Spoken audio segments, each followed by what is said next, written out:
Russian Civil War was a period of time when anyone could try to employ his dreams in the reality. And one of these dreams was creation of the new Mongol Empire. Long story short, this is Roman von Ungern-Sternberg, Russian officer who was born in Austria, but then raised in Estonia, which was a part of the Russian Empire. As a person, he was quite specific. He really loved wars from the young age. For him, war was something like woman and wine for the other people. He passionately loved the idea of the Russian civilization and expanding of it. To the last days of his life, he was faithful to the Tsar's family and Russian monarchist ideas.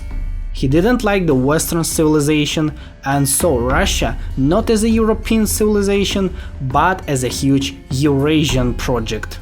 With that being said, let's get to the Mongolia. In 1911, Mongolia gained independence from the Queen China and gained a support from the Russian Empire. Mongolia was ruled by the Bogd Khan. He was an eighth reincarnation of one of the lamas, the third most important spiritual leader in the Buddhism. At that time, Mongolia was living de facto in the medieval ages. Even if we take a look on the Mongolian capital in 1910, it was just a big village built in the style of old fort cities. They didn't use modern technologies at all and didn't have any infrastructure. No roads, no railroads, nothing. But Roman really liked that Mongolian specific. He also took part in the Russo-Japanese War, but only on the paper, because when he arrived, the war has just ended up. But nevertheless, he spent a lot of his time living in Siberia and Far East. Here, he served in the military forces, traveled, studied the local cultures and languages, tried to form some forces from Buryats and Mongolians even before the Russian Civil War. The Russian Civil War. So when it started, he aligned with the Ataman Semyonov and his Cossacks. At first he was fighting on the Russian Far East lands against the Bolsheviks. But then Kolchak has appeared on the Far East. After that, Roman broke his alliance with Semyonov, and after that he decided to move to Mongolia to help them restore their independence from the Chinese militarists. And the second reason for him to move to Mongolia was the ideological one.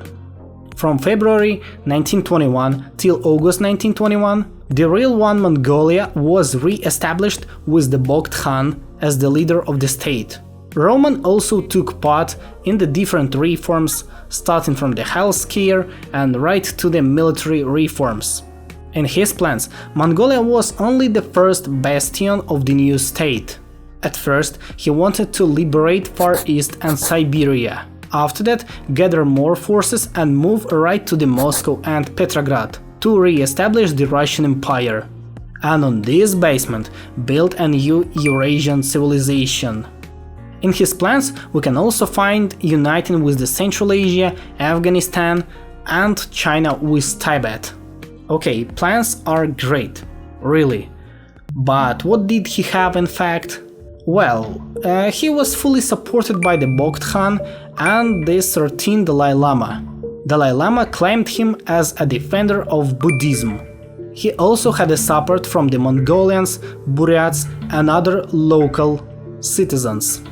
Could he implement his plans in the life?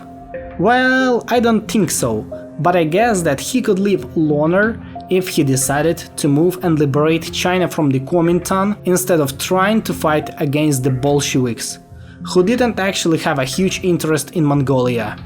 In my opinion, his ideas were ahead of their time.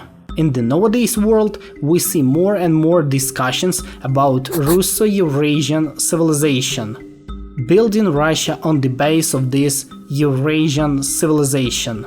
Of course, methods of Roman aren't useful anymore, but his philosophy and view of the world can be used to build the Eurasian Union or the Eurasian civilization.